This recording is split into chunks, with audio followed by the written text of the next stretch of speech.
right now, your brain is actually doing something highly unusual in the grocery aisle. It really is. Yeah, I mean, when global news gets chaotic, your subconscious suddenly starts to care deeply about exactly where your favorite laundry detergent was manufactured. Right, like suddenly geography matters more than anything. Exactly. Yeah. Why is local becoming our ultimate, psychological safety blanket? Well, welcome to today's deep dive. It is Friday, May 22, 2026, and our mission today is to unpack an incredibly timely and, frankly, eye-opening blog post. It's such a good piece. It is. It's by global consumer packaged goods, or CPG expert, Denyse Drummond-Dunn over at C3 Centricity. And it is a brilliant piece of analysis. I mean, she's exploring this concept of consumer localism and the new era of global trust. Right. Because we are seeing that when massive global shocks hit, they don't just mess up shipping routes or raise oil prices. No, they do a lot more than that. Yeah, they actually quietly rewire our everyday shopping habits and how we perceive risk on a personal level. Which is really the core tension we are exploring today.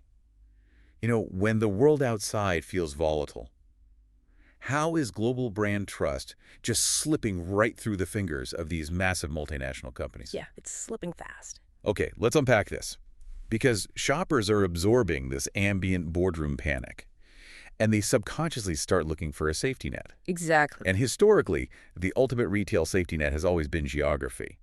But to figure out why we are doing this, we first have to look at the massive tremors that are shaking up the corporate world right now. Right. And the source material anchors this in a very specific, very current geopolitical event. We have a Reuters analysis that was literally just published a few days ago on May 18th, 2026. Right. And, looking at that Reuters analysis, and just to be completely clear, we're just impartially reporting the data from the source material here, not taking any political sides. But if we look purely at the objective business logistics of the current U.S.-Israeli war with Iran, the financial impact is just staggering. It's massive. The estimate is that this conflict has already cost global companies at least $25 billion. Wow. Yeah. And that cost comes from disrupted shipping routes, skyrocketing energy prices, completely shattered supply chains, and spiking raw material costs. But here's the thing. $25 billion is just the macro-level shock. Right. Of the iceberg. Exactly. Denyse points out that this headline data is really just the surface. What is actually keeping corporate boards awake at night is the internal operational panic. I can only imagine. It is this unseen domino effect. Think about how predictably this chain reaction plays out inside these huge, complex organizations. It always starts with those macro shocks. So a disrupted shipping route means a delay, which means a sudden spike in freight costs. Right, and those cost spikes trigger immediate pricing discussions in the boardroom, right? Like, the company has to figure out how to absorb the blow. Precisely. So the finance team comes in and says, well, we have to raise prices to protect our margins. Makes sense. But those pricing discussions then trigger incredibly tense conversations with the retailers. The supermarkets push back. Because they don't want to pass that on to the shopper. Right. They don't want to raise prices for their shoppers, so they demand promotional discounts from the brand to move the product. They essentially say, look, if you raise the base price, you have to fund a sale. Which I imagine leads right back to margin anxiety for the brand. Exactly. You are seeing the loop. The margin anxiety triggers portfolio debates.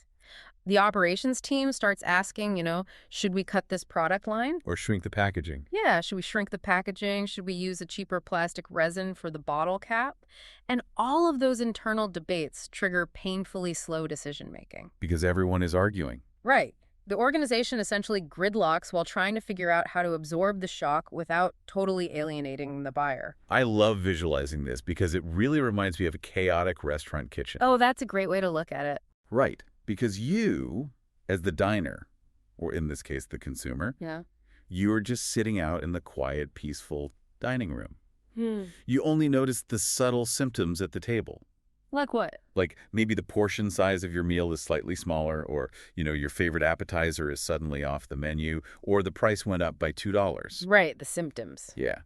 But back in the kitchen, the chef, the finance manager, and the supplier are just screaming at each other over the price of tomatoes. Like a swan on a lake, the supply chain legs are frantically paddling underwater just to keep the plates coming out. That analogy perfectly captures the dynamic. The consumer rarely sees the actual kitchen fire, but they absolutely taste the resulting instability on the plate. Wow. Yeah. And this raises a really important point about how we define resilience in business right now. For a long time in the CPG world, resilience was just purely an operations metric. Like supply chain stuff? Yeah, it was about dual sourcing materials or optimizing logistics routes so the factory never ever shuts down. But Denyse argues that is completely useless if the shopper doesn't actually feel it right. Exactly. If we connect this to the bigger picture, operational resilience is entirely invisible to the buyer. True CPG resilience only matters if the shopper can physically feel that stability at the shelf. Because that's the only interaction they have with the brand. Right. If the world is noisy and volatile, but a brand stays perfectly steady-like, predictable quality, it's always available, no sudden weird packaging changes, that brand earns a kind of trust that you just cannot buy with a discount coupon. So what does this all mean for the psychology of the shopper? Because the consumer can feel that corporate instability. The diner knows the kitchen is stressed, even if they can't articulate exactly why. If that's it. Yeah. And according to the research in the deep dive, their psychological response to that ambient anxiety is to instantly narrow their circles of trust. The data on this retreat is really striking. Edelman's 2026 Trust Barometer actually calls this a crisis of insularity. A crisis of insularity. That's a strong phrase. It is. It means people are retreating toward familiar, close-knit circles as anxiety and tension rise globally. The numbers from the sources really jumped out at me here. McKinsey's State of the Consumer report showed that by May of 2025, 42% of survey respondents in Europe reported a worse or somewhat worse perception of American brands compared to just the beginning of that very same year. In just a few months. Yeah, 42%. But I had to push back here for a second. Okay, go for it. Let's take a hypothetical product. Let's call it Ocean Fresh dish soap. Say it's an American brand sold in Europe. Are consumers really standing in the grocery aisle making deep moral, political calculations about their dish soap? Like, are they actively boycotting based on complex geopolitical events halfway across the world? It is a great question, and honestly, it is a very common misconception. What's fascinating here is that consumer localism is, in the vast majority of cases, not a moral statement at all. It's not. No. Denyse Drummond-Dunn describes it perfectly. It is a confidence shortcut. The confidence shortcut. Okay, explain that. Think about the cognitive load on a consumer during a global crisis. They are stressed out. The news is completely overwhelming. Prices are fluctuating everywhere. Right. Under that kind of stress, local simply feels like a safer bet. It feels accountable. If something goes wrong with a product made in your own region, you feel like you kind of understand the system that produced it. Oh, I see. It's easy to interpret and it's predictable. So they aren't, like, logically calculating the origin of the product or making a political statement. They are literally just absorbing the ambient anxiety from social cues and news headlines. Exactly. Those cues leak into their brand judgment without the actual product ever changing. I mean, the formulation of our hypothetical Ocean Fresh dish soap in Europe didn't change between January and May of 2025. Right, it's the exact same soap. The soap cleans exactly the same way. But the sentiment shifted rapidly. When things feel out of control globally, buying a local soap is a way to buy a tiny piece of control and certainty. It is a psychological hedge. Wow. So if consumers are aggressively defaulting to local options out of this, like subconscious fear and need for control, how do massive multinational global brands survive this? It's tough. Yeah, because they can't just fake being a mom and pop shop down the street. And the danger for them seems huge right now. Look at the YouGov polling data from the sources. 3/5 of respondents prefer to keep business in their home country. Right, and take that a step further. The Edelman data revealed a truly shocking statistic. Which one was that? That 34% of the general population would actually accept higher prices and fewer choices just to limit foreign companies operating in their country. Wait, really? They are literally willing to pay a premium and have less variety just to keep the perceived risk of foreign entities out? Yes. That is how extreme this crisis of insularity is getting. That is wild. It is a fundamental shift in risk assessment, and it exposes a massive misstep that global brands make when they face this pressure. What do? Well, when global sentiment shifts and localism rises, headquarters usually panics. And their default defense mechanism is to yell even louder about their globalness. Oh, I've seen that. Right. They launch massive marketing campaigns highlighting their century-long heritage, their incredible scale, their reach across 80 countries, and their billion-dollar research facilities. The classic corporate reflex. Look how big and powerful we are. You can totally trust us. Exactly. But a stressed consumer does not care about your global scale. If anything, that scale makes you feel more abstract, more distant, and way less accountable to their specific local reality. Oh, that makes sense. Yeah, a billion-dollar research facility doesn't make a shopper feel safe. It makes the brand feel untouchable and foreign. So the solution Denyse proposes is something called local fluency. Yes, local fluency. And this is not about pretending to be small or, faking a local origin story. It means speaking and acting like the brand actually lives in the consumer's neighborhood. It means deeply understanding local usage occasions, local cultural sensitivities, local humor, and the specific realities of local retailers. It kind of makes me think of travelers. How so? Well, it is the difference between a loud tourist who walks into a neighborhood cafe and constantly brags about all the countries they've visited and how many miles they've flown. Oh, everyone knows that guy. Right. Versus a visitor who uses their extensive travel experience to just quietly know exactly how to order the coffee at that specific neighborhood spot, respecting the local customs. That is a brilliant analogy. The loud tourist wants you to be impressed by their scale, but the fluent visitor uses their worldly experience to connect on your level. That is a beautiful way to frame it. Global scale only wins when it is translated into a local benefit. Okay, right. Let's go back to our hypothetical ocean fresh dish soap. If your massive global supply chain allows you to have the most transparent, ethically sourced ingredients in the world, or, ensures that your bottle cap never ever leaks, that is a local benefit. Because it impacts my kitchen. Exactly. The consumer experiences that massive global scale as local reliability. They don't care about the supply chain. They care that the soap works every single time. But scale celebrated just for the sake of scale, that just alienates the anxious shopper. So we know local fluency is the goal here, but how does a company actually execute this today? It takes work. Especially if you are, say, a mid-level manager sitting right at the intersection of these massive brand portfolios, the demanding retailers and the anxious consumers. You cannot just wait for the board of directors to completely reshore the manufacturing strategy. No, you'd be waiting forever. So let's lay out the immediate playbook from the C3 centricity deep dive. Okay, Denyse outlines 3 highly actionable steps for these managers. The first is protecting what she calls reliability moments. And what does protecting a reliability moment actually look like, practically, on the factory floor? It means identifying and ruthlessly defending your trust anchor SKUs. Okay, and for those unfamiliar with the retail jargon, a ski stock keeping unit is just a specific individual product, right? Like the 12-ounce bottle of lemon-scented Ocean Fresh. Exactly. During a shock, companies often try to save their entire portfolio, spreading their resources way too thin across 50 different variations. Trying to do everything. Right, and that leads to slight quality drops across the board. The playbook says, don't do that. Protect the trust anchors at all costs. Keep their sensory experience and their physical availability perfectly stable. As Denyse puts it, reliable beats loud. I understand protecting the core products. But if a massive global brand is struggling locally, how do they prove they actually care about the neighborhood without sounding incredibly fake? What is the next lever they pull? Step 2 is establishing local proof. And again, this isn't faking a local origin, it is showing accountability close to home. So things like highlighting local reviews or maybe partnering with local community retailers. Yes, exactly. And even more importantly, having highly visible local customer service recovery. Oh, interesting.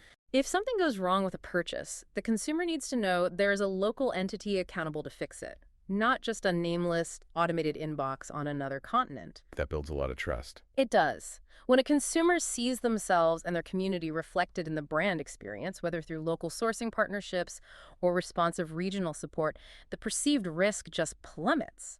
They feel heard. Okay, so we've protected the core products and we've established local accountability. What about the actual shopping experience? How do we reduce that cognitive load we talked about earlier? That brings us to step 3, simplifying choice. And this one is highly counterintuitive for a lot of marketers. Because they want to offer more. Right, we tend to think more choice is always better. We want to offer something for everyone. But remember, global shocks increase cognitive load. When people are stressed in their daily lives, complex decisions become exhausting. Just think about standing in the shampoo aisle. Oh, it's the worst. If you are stressed out about the news, the economy, and your grocery bill, looking at 42 slightly different bottles that say volumizing, color protect, botanical blend, and curl enhancing is just a nightmare. Precisely. Brands must make choices easier. They need a clear benefit hierarchy, which really just means making it incredibly obvious what each product actually does. Like cleaner packaging. Cleaner packaging, fewer confusing variants. Local challenger brands often win simply because they offer a calmer, easier choice. They just have one bottle that basically says, cleans hair, smells great. And that's all you want when you're stressed. Exactly. By simplifying the range, global brands can actually lift their conversion rates at full price because the shopper feels confident and unburdened in the decision. So what does this all mean when you actually try to implement it inside a typical corporate structure? Let's be real for a second. I can already see the internal gridlock. Oh, it happens every time. Right. Sales is screaming for immediate retailer discounts to hit their quarterly targets. Finance is trying to protect the margins by demanding cheaper materials. The brand marketing team is trying to maintain a premium feel, and operations is just trying to keep the machines running despite supply delays. Everyone is arguing from a completely different frame of reference. And that circular debate is exactly what paralyzes global brands during a crisis. The restaurant kitchen catches fire because everyone is shouting in a different language. Yeah. This is where Denyse Drummond-Dunn introduces two incredibly effective frameworks to act as tiebreakers for teams that are stuck. They are called QC2 and CatSite. Okay, wait, let's slow down. What do those actually do? Because, every company has a dozen proprietary acronyms floating around. How do these practically break the gridlock? Okay, let's walk through a scenario. Imagine that boardroom argument over our Ocean Fresh dish soap. Operations wants to save money by using a thinner plastic for the bottle. Brand marketing hates it because it feels cheap. Finance just wants the profit margin protected. QC2 acts as a diagnostic lens here.